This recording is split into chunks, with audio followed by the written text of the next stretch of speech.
meu caríssimo amigo. Para mim é uma satisfação muito grande fazer parte desse seminário. De fato, somos amigos há muitos anos, né?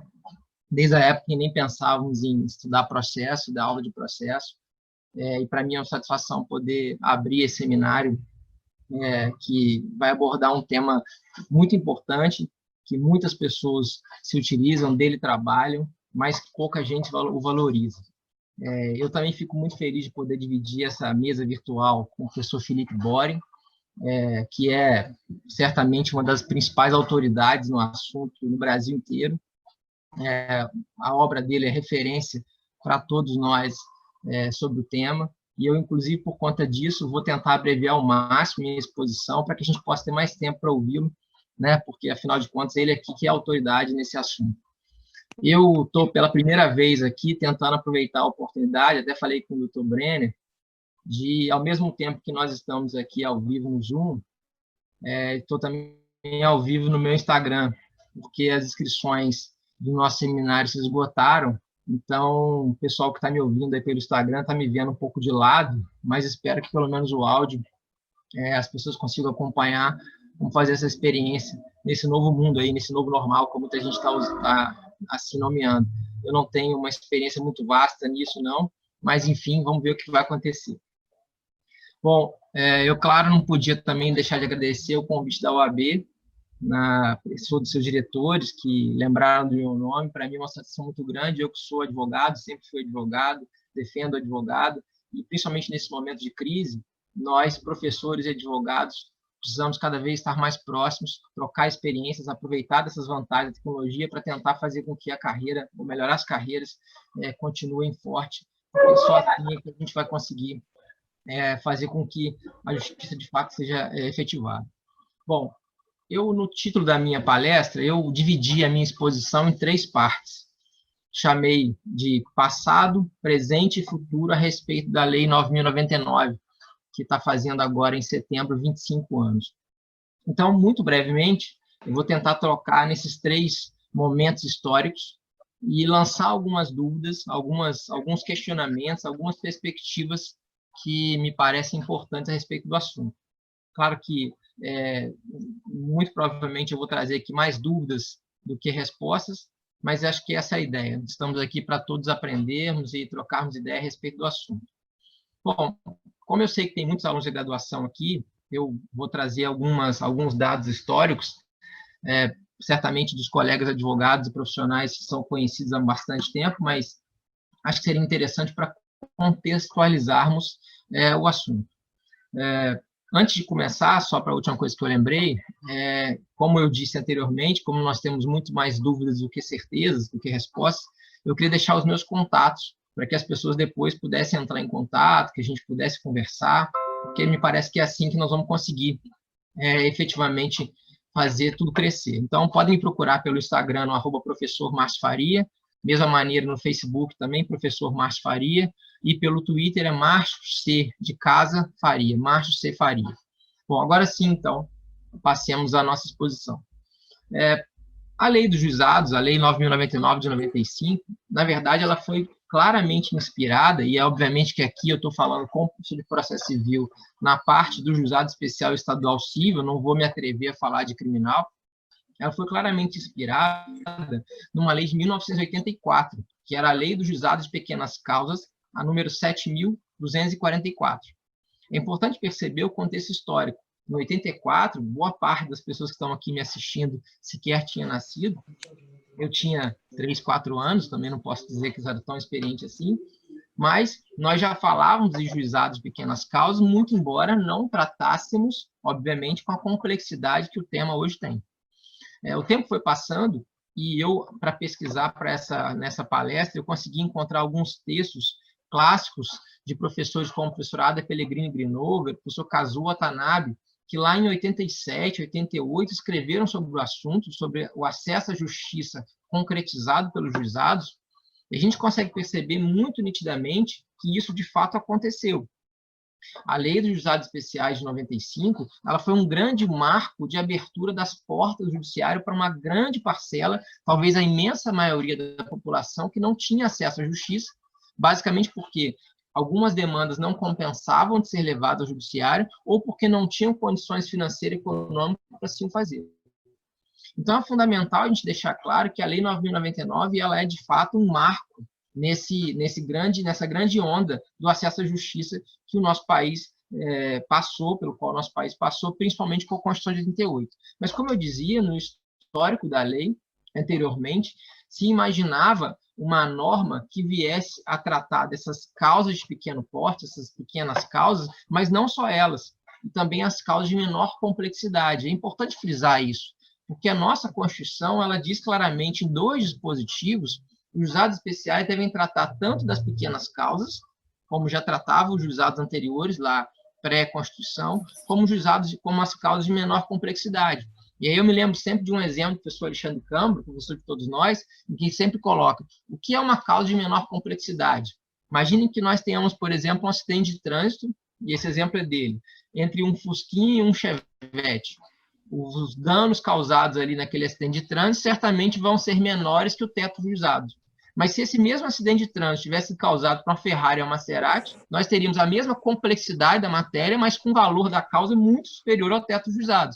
Percebam, portanto, que a gente pode ter causas simples e de valores elevados e causas complexas de valores pequenos. Importante, então, frisar que o juizado especial estadual, na Lei 9.099, ela veio para regular esses 2 tipos de causas, as causas simples e as causas de menor porte. Agora, é verdade que, em sua maioria, em sua largueza, nós temos causas que são, ao mesmo tempo, simples e também de pequeno porte. Essas são, vamos dizer assim, a grande massa de demanda que hoje o juizado contempla.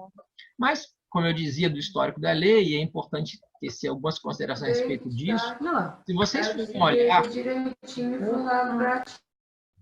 vocês forem olhar a justificativa do projeto de lei que deu origem a 9.099, é interessante que esse projeto de lei é de autoria do ex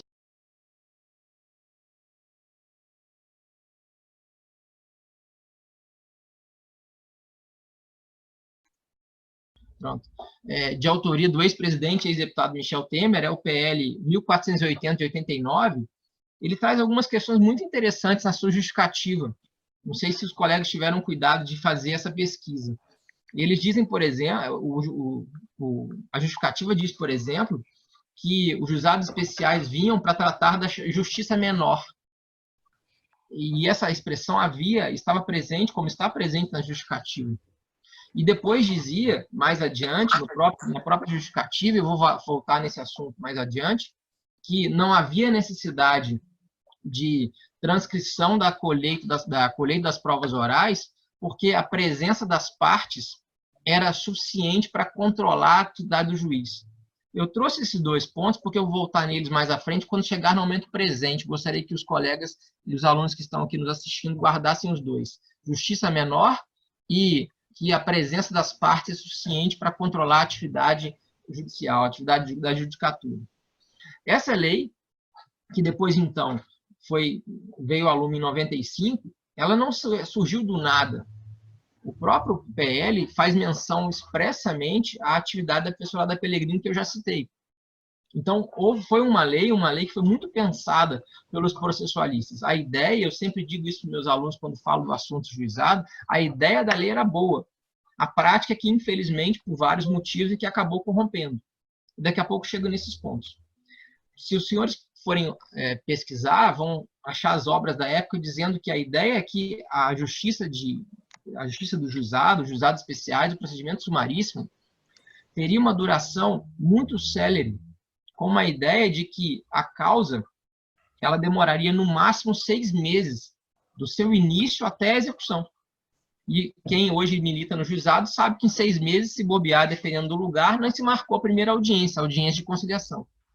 Então, percebam como que a ideia originária era muito interessante e, com o tempo, vários motivos, como eu disse, ela acabou sendo modificada.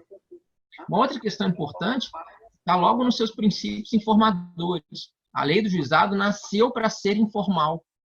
O procedimento deveria ser informal. O procedimento deveria ser econômico.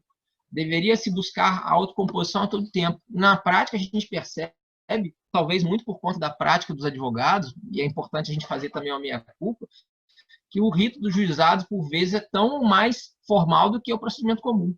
Nós temos as petições mais ou menos iguais, audiências mais ou menos iguais, a colheita de provas também muito semelhante. Isso é importante frisar, porque não era essa a ideia do legislador. Só para dar um dado, se nós formos olhar lá no artigo 51, ele diz que é o caso de extinção do processo sem julgamento de mérito, sem resolução de mérito, ele diz que é caso de extinção do processo quando o juiz percebe que a causa é complexa.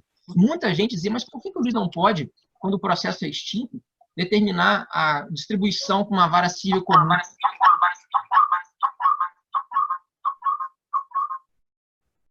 Por que não é possível que se faça isso? Não é possível porque a ideia originária era que o processo do juizado era tão simples que ele não iria comportar a sua mudança, a sua retirada do juizado para a justiça comum. Exatamente por conta da simplicidade, o procedimento era incompatível. Daí a ideia do artigo 51 de que a extinção do processo por complexidade, a complexidade da matéria, eventualmente tratada no juizado, levaria à extinção do processo e não à sua modificação, o que na prática a gente percebe que nem sempre está acontecendo. Mas, enfim, então, é importante frisar, e ainda dentro dessa parte de passado, que o juizado é, como eu disse anteriormente, um marco de acesso à justiça, e ele serviu basicamente para as causas de até 20 salários mínimos em que a gente pode levá-las sem o acompanhamento de um advogado. Isso fez muita diferença. O Luiz Postulandi, dado a parte interessada, principalmente em demandas como direito do consumidor, direito previdenciário, que vai ser certamente tratado amanhã pela doutora Marina, esse tipo de demanda, a falta de um advogado por vezes impedia o acesso à justiça. Então, essa abertura de portas que a lei do juizado permitiu, e depois, obviamente, a lei do juizado federal e fazendário também assim fizeram, foi fundamental para essa justiça e isso deve ser realçado. Um outro ponto muito importante, e aí eu estou falando basicamente para os nossos alunos aqui da graduação, é que o juizado é, ainda hoje, 2020, muitas vezes a porta de entrada do profissional no ramo do direito. Então, muita gente, quando vai estudar juizado, fala, juizado, não vou estudar isso. E aí o aluno se equivoca, porque deixa de dar valor para onde ele poderia começar a carreira. Isso é fundamental perceber. Muita gente não sabe como litigar no juizado porque não deu o devido valor que o juizado merece quando da graduação. E ali, embora nós tenhamos, como eu disse, todos saibamos, pequenas causas, às vezes pode ser ali um momento de entrada, como eu disse, do profissional no ramo jurídico. Outro ponto importante é que, além do advogado poder ser ali, iniciar a sua carreira, nós temos no juizado a figura do juiz leigo. É outra oportunidade muito interessante. Eu tenho vários alunos que hoje trabalham como juiz, vários ex-alunos que hoje trabalham como juízes leigos. É muito interessante que também é uma outra possibilidade para que o profissional possa se colocar no mercado. Nós estamos vivendo uma fase tão difícil, né, cada vez mais de desemprego, e ali nós temos oportunidades que, por vezes, são deixadas de lado pelos alunos, pelos candidatos, que acabam procurando sempre causas grandes, causas importantes, e se esquece do juizado. Além disso, nós temos espaço para mediadores, espaço para conciliadores, ou seja, o juizado está muito aberto para várias oportunidades que, eventualmente, as pessoas assim desejam. Vou falar agora, no segundo ponto da minha exposição, sobre o presente. E aí, em relação ao presente, eu quero fazer, ou tentar fazer, uma comparação do CPC de 2015 com a lei dos juizados, com a lei 9.099, que é o meu foco principal. Vou trazer aqui 3 pontos para a minha exposição, 3 breves pontos dentro do presente. O primeiro grande ponto tem a ver com os prazos. Quando a lei dos juizados, quando o CPC de 2015 entrou em vigor, ele tinha a previsão, que foi uma grande vitória da advocacia, dos prazos processuais serem contados em dias úteis. Para quem advogou, como eu, como o doutor Brenner, o doutor Felipe, antes do CPC de 2015, sabe muito bem o que é prazo em dia corrido.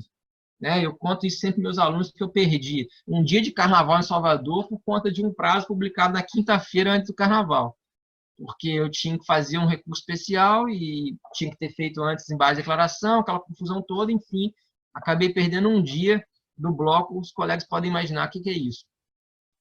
Então, o prazo ser contado em dias úteis é uma grande conquista para a advocacia. E aí a principal questão que logo surgiu foi os juizados especiais, através de algumas decisões, começaram a dizer que não se aplicava a contagem em prazos, dos prazos em dias úteis no juizado por conta da adoção da celeridade, o que era completamente surreal, porque a lei do juizado aplicava a lei revogada, a lei do juizado queria aplicar, os juizados queriam aplicar o CPC de 73, porque na lei 9.099, na verdade, nenhuma das 3 leis que compõem o microsistema dos juizados havia regra de contagem de prazo, então, por conta disso, a gente tinha que estudar o CPC, e no CPC a regra dizia que os prazos devem ser contados em dias úteis.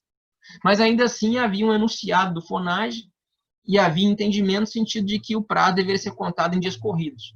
E aí o advogado ficava completamente perdido, porque ele não sabia se seguia o CPC, ele não sabia se seguia o enunciado do FONAGE, até que, felizmente, em 2018, veio a Lei 13.728, bastante recente, alguns colegas até não a conhecem, dizendo expressamente que o artigo 12A da Lei 9.099 agora diz expressamente que a contagem dos prazos deve se dar em dias úteis. Então, essa é uma questão importante, porque, por incrível que possa parecer, vai fazer 2 anos aí dessa norma. Semana passada mesmo eu estava conversando um outro evento virtual desses, havia um colega na mesa que não sabia da existência dessa norma. Fez questão a divergência do problema, então eu achei interessante trazer aqui essa questão. Um segundo ponto ainda nesse nosso momento presente tem a ver com o recurso de embargo de declaração dentro do juizado. Essa era outra grande dificuldade que a gente tinha no juizado. O CPC dizia que os embargos de declaração, quando são interpostos, eles apresentam um efeito interruptivo. Muito rapidamente, para os alunos que ainda não tiveram a parte recursal e estão nos assistindo aqui. Quando uma decisão é proferida e ela apresenta algum vício que o próprio juiz pode corrigir, de uma omissão, uma obscuridade, uma contradição ou até um erro material, você pode fazer um recurso chamado de embargo de declaração, que no Código antigo estava no artigo 535 e no Código atual está ali no artigo 1021 e 1022, e esse recurso é dirigido ao próprio juiz para que ele possa sanar a obscuridade, a contradição, a omissão. Esse recurso está presente tanto no procedimento comum, como está presente também no sumaríssimo lá no juizado. A questão é que no juizado havia a menção de que apenas ocorria o efeito suspensivo do prazo, ao passo que no CPC de 73 e também no de 2015, fala-se em efeito interruptivo. O que significa isso muito rapidamente?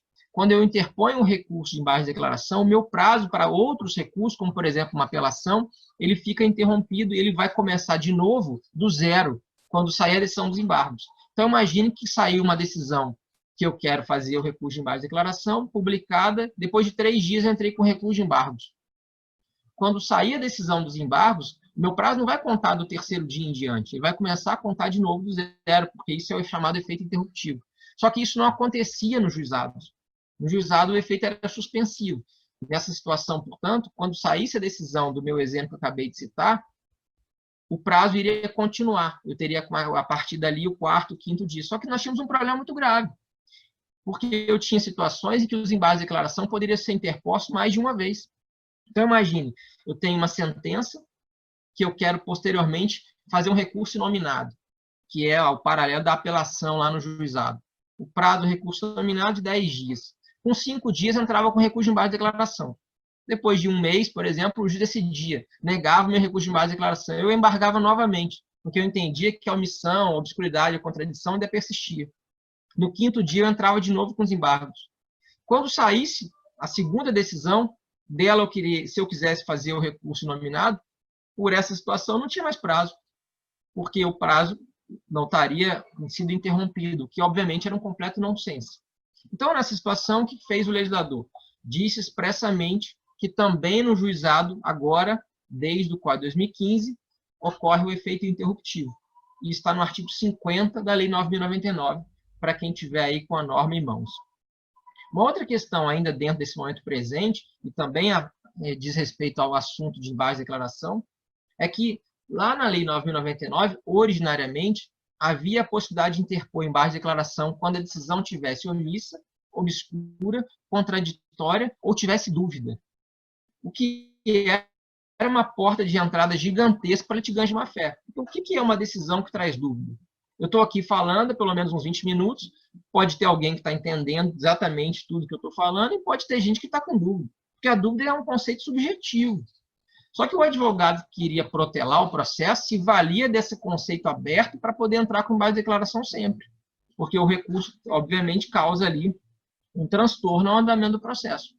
Então, a doutrina criticava muito. O professor Barbosa Moreira, já com o texto clássico, sempre diz que a decisão não tem dúvida. Ela pode gerar dúvida porque ela é obscura, contraditória ou omissa.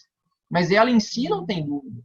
E aí, então, felizmente, depois de muito tempo, veio o CPC de 2015 e regulou esse problema e acabou, retirou a dúvida ali da possibilidade de interposição do recurso de base de declaração. Terceiro e último ponto, desse momento presente, nesse diálogo que eu estou propondo aqui entre o CPC de 2015 e a Lei 9.099. O artigo 190, que fala dos negócios jurídicos processuais. É um grande assunto do CPC de 2015, não há dúvida disso. Eu não tenho aqui espaço, seria, obviamente, a possibilidade de uma nova palestra só a respeito do tema. Mas eu queria só contar uma experiência para os colegas que tem a ver com esse artigo 190. A Lei dos Juizados, o professor Felipe depois pode me ajudar, diz expressamente que é fundamental, é indispensável a presença da parte. É o que alguns chamam de princípio da pessoalidade. A parte tem que estar presente às audiências. Se o autor não estiver presente na audiência sem justificativa, há inclusive a possibilidade de extinção do processo em julgamento de mérito. E se o réu não estiver presente da mesma maneira sem justificativa, é causa de revelia. E eu tive um caso que era o seguinte: eu tinha um cliente que tinha 90 anos, lúcido, saudável, mas não conseguia se locomover. Ele tinha um problema grave nas pernas. E alguns colegas conhecem, o juizado de Juiz de Fora era ali na Vida Brasil, não tinha subido uma grande escada, era um difícil acesso, não tinha lugar para parar o carro, era bastante complexo. O que nós fizemos? Ele, esse meu cliente, passou uma procuração para o neto dele, que inclusive é advogado, para que o neto dele representasse na audiência de conciliação no juizado. Quando chegamos na audiência de conciliação, era uma demanda de direito do consumidor contra um banco. O banco propôs um acordo. O acordo foi aceito em audiência. Quando, de fato, fomos finalizar o acordo, a juíza disse: eu não vou homologar esse acordo. Não vou homologar porque a parte não está presente. O avô, né, que era o meu cliente, não estava presente, só o neto estava presente. E como não há aqui a presença, ele não está aqui fisicamente, eu não vou homologar esse acordo, porque a audiência tinha sido conduzida pelo conciliador. Aí, bom, eu falei: não era possível, nós estamos aqui resolvendo, não tem condição. O que eu fiz? Não havia naquela época ainda o Código de 2015, portanto não tinha o CPC, o artigo 190. Eu sugeri ao advogado da parte contrária: vamos fazer, então, um pedido de suspensão desse processo, aqui na audiência. As duas partes fazem esse pedido, convencionam a suspensão do processo. Essa audiência vai ser suspensa. Depois a gente faz uma petição em conjunto, fazendo um acordo. A juíza vai homologar. Já que ela não quer homologar aqui na audiência pela falta do cliente, ela vai homologar depois. Vai demorar mais, mas pelo menos não se extingue o processo. Com esse argumento, a juíza falou assim: bom, vocês me pegaram, hein? Não vou conseguir fazer, então. Vou ter que homologar esse acordo de vocês, porque ela não queria ter o trabalho de ter ali a homologação, proferir sentença na audiência, daquilo. Aí, nessa situação, ela acabou aceitando, porque ela viu que não ia adiantar nada. O que eu quero com esse exemplo, principalmente para os alunos de graduação que estão nos ouvindo? Se você conhece bem a regra processual, você consegue conhecer bem os meandros do processo, você evita que esse tipo de problema te pegue desprevenido numa audiência. A parte contrária, confesso a vocês, que quando a juíza disse que não ia homologar, ela até abriu um sorriso, falou assim: tá bom, então vai ficar para depois. Quando eu sugeri, ela falou: não, vamos resolver essa questão. E era interessante, porque existia nesse dia, tinham várias pessoas assistindo à audiência, e esse foi o único acordo que o banco propôs, tinha umas 20 audiências. Quer dizer, o único que foi proposto, que ia ser feito, a juíza não queria homologar.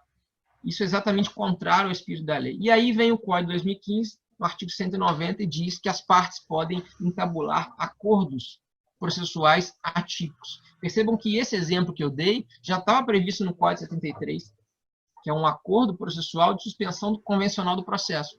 O que o 190 faz é dar mais poderes às partes. Como eu disse, eu não tenho tempo para poder tratar do tema, mas me parece que, guardadas as particularidades, o artigo 190 também é aplicável ao rito de procedimentos sumaristas juizados e ele deve ser considerado. Então, eu sugiro aos colegas, aos alunos, que estudem esse assunto também quando forem tratar dos juizados. Encaminhando já para o final, até para a gente poder ouvir o doutor Felipe, nesse nosso futuro. O que eu vejo como futuro dos juizados? Bom, eu vou trazer aqui também 3 pontos, muito brevemente. O doutor Brenner pode me falar aí como é que está nosso tempo, depois se for o caso.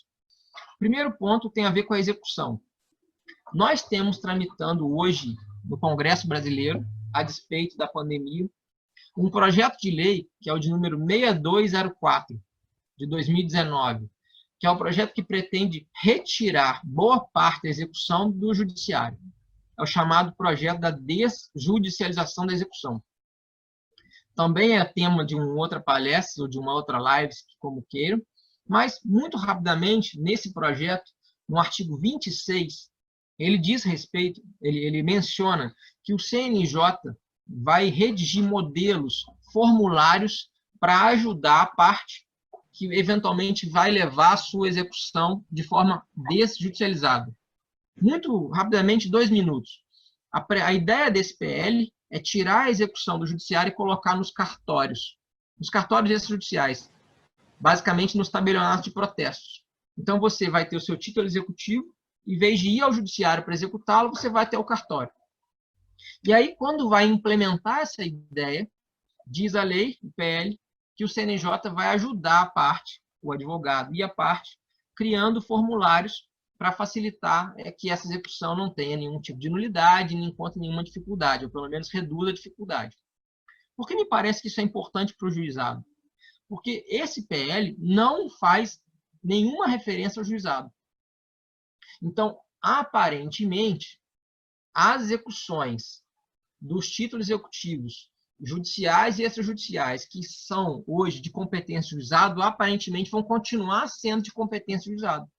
Pelo menos é a leitura que eu fiz do PL. Estou estudando esse tema no meu pós-doutorado, lá na Federal da Bahia, sob orientação do professor Fred Dier. Como o PL não faz referência, me parece que ele vai continuar trabalhando com a ideia originária. E aí, a gente pode tentar aproveitar o PL do juizado de que maneira? Ora, se eu tenho formulários bons, pelo menos em tese, que funcionam trabalhando lá nos cartórios, por que não usar esses formulários bons, que em tese vão funcionar, também no juizado? Então, essa é uma questão para o futuro. Né? Como eu disse, essa parte da minha exposição é para o futuro. Estou pensando à frente. Talvez seja uma forma de facilitar a execução nos juizados especiais. Um segundo ponto, dentro dessa parte do futuro aí que eu quero colocar aos colegas. E aí, estou encaminhando para o final. Há já uma corrente doutrinária interessante que vem ganhando cada vez mais força, e isso já acontece no Juizado Especial Federal, de que, em alguns casos, é fundamental, imprescindível, que a parte procure a instância administrativa primeiro, antes de ir ao judiciário. Isso já está decidido pelo Supremo, desde 2014, no recurso extraordinário 631/240, relatado pelo ministro Barroso.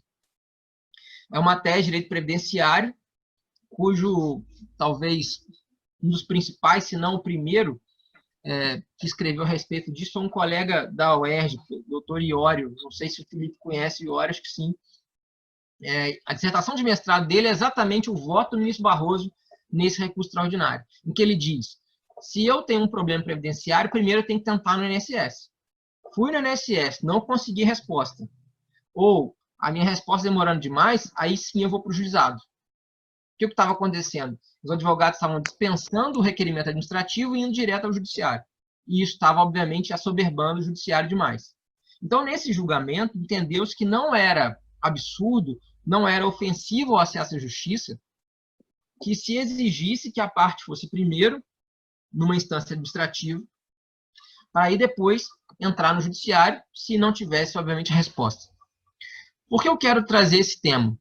Porque já está começando, como eu disse anteriormente, surgir uma corrente no sentido de que, em alguns casos, durante o direito do consumidor, seria interessante obrigar, claro que isso depende de uma aturação, não é algo que está pronto, pelo contrário, mas que seria interessante obrigar o consumidor, antes de entrar no juizado, tentar fazer uma online dispute resolution, através de plataformas que hoje já existem e funcionam, como, por exemplo, a do consumidor.gov.br. ou, por exemplo, como Reclame Aqui, são portais, são sites envolvidos, alguns até com muito êxito, que resolvem a questão sem precisar, de fato, que o judiciário assim trabalhe logo de cara. E quem trabalha, o advogado que sabe usar bem esse tipo de plataforma, ele consegue resultados muito mais rápidos. É importante frisar aqui, e agora eu estou falando para os colegas advogados. Muita gente fala assim, não, mas se eu entrar no consumidor.gov, eu não tenho honorários. Então, meu amigo, o que adianta você receber honorário daqui a 5 anos? Não é melhor você entrar lá, resolver isso em 2, 3 meses, um mês que seja, e cobrar lá os honorários contratuais e ganhar na quantidade, do que você ter que ficar entrando no juizado, esperar 4, 5 anos para receber, sabe-se lá quando você vai receber? Aquela história de quem quer tudo, às vezes não tem nada. Então, a gente tem que também deixar claro para o nosso profissional que ele tem que parar para pensar que o judiciário tem que ser a última ratio. Infelizmente, a gente precisa dizer isso, mas o judiciário está cada vez mais dizendo isso, ele dá sinais para nós a todo momento. Acabei de citar o projeto de lei da deslegislação da execução. Nós temos que ir para o judiciário se não tem outra saída. E aí, nesse caso, as online dispute resolution, elas podem resolver muito facilmente nosso problema. Eu mesmo estou com um problema com a telefonia, que eu estava com um problema com a telefonia, me dizendo que eu consegui resolver dessa maneira. Eu não entrei no judiciário, pelo contrário, não fui buscar nada, resolvi em 20 dias e estava tudo certo. Eles negociaram, resolveram e acabou. Então, eu não duvido se daqui a algum tempo essa mesma orientação do Supremo não vai acontecer para o juizado estadual. Se não vai ter que vir dizendo, olha, primeiro vai buscar resposta nesse tipo de resolução extrajudicial e depois, se não conseguir, ou se ela estiver demorando muito, aí sim vá para o juizado. Para terminar, o último ponto, e prometo que é o último de verdade, às vezes eu minto, eu vi que tem alguns alunos meus aqui me assistindo pelo Instagram, às vezes eu falo que está acabando a aula, é mentira, não está, mas agora é verdade, está acabando mesmo. Esse terceiro ponto é um ponto que talvez seja mais complexo e mais interessante em termos acadêmicos, e que eu também não tenho resposta. Eu sou aluno do professor Leonardo Greco, o professor Felipe Boring conhece, ele foi meu orientador do mestrado, doutorado, e eu sempre o escutei, e ele sempre fala isso, e está nos livros dele, que o juizado especial tem que ser repensado. E por que ele diz isso? O professor Greco é um garantista de direitos fundamentais processuais. E ele sempre questionou o rito dos juizados especiais, porque ali a gente não tem diversas garantias que nós temos na justiça comum. Por exemplo, eu não tenho a possibilidade de fazer um recurso especial. Há uma súmula do STJ, a súmula 203, que diz expressamente que não cabe recurso especial contra acórdão proferido de uma recursal. Ora, por vezes eu tenho divergência especial, eu tenho ofensa à lei e não consigo resolver porque no juizado isso não é possível. Outro exemplo, eu não tenho ação rescisória. Diz a lei expressamente que não cabe ação rescisória no juizado. Outro exemplo, eu só posso produzir prova oral de até 3 testemunhas. Mais do que isso eu não posso. Então, são várias restrições que a parte tem que, eventualmente, vão dificultar ou até mesmo impedir o acesso à justiça. Porque imagine se você precisa realmente de 4 testemunhas para demonstrar um fato. Você não vai conseguir no juizado. E se você não conseguir demonstrar o seu fato, o seu pedido vai ser julgado improcedente. E aí os colegas podem dizer, tá bom, Márcio, mas nesse caso, basta que o autor que sabe que precisa de 4 testemunhas não escolher ir para o juizado, porque, como nós sabemos, o juizado especial estadual é facultativo. Basta ele ir para a justiça comum. Maravilha, isso vale para o autor, mas e para o réu? Se for o réu que tiver a necessidade de produzir 4 testemunhas, ele não vai conseguir. E ele não tem essa opção de escolher ir para a justiça comum, porque quem escolheu o foro foi o autor quando ajuizou a demanda. Então, todas essas restrições, eu poderia citar aqui várias outras,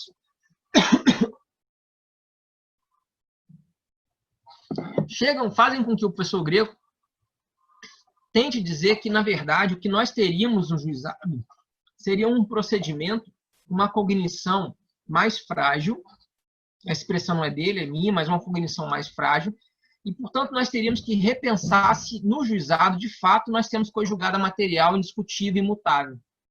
Porque não parece razoável, e aí a gente pode discutir isso depois, que uma decisão do juiz da justiça comum, numa causa super complexa, em que houve produção de prova pericial complexa, houve oitiva de diversas testemunhas, houve laudo de assistente técnico para lá e para cá, essa demanda possa depois ser rescindida e a do juizado não possa. Não parece razoável que a coisa julgada no juizado tenha mais peso, mais força do que a coisa julgada no procedimento comum. Então, para que os colegas possam pensar, e isso eu ainda estou matutando, eu não cheguei à conclusão, mas no CPC de 2015, quando ele fala da tutela antecipada antecedente, ele diz sobre uma chamada estabilidade.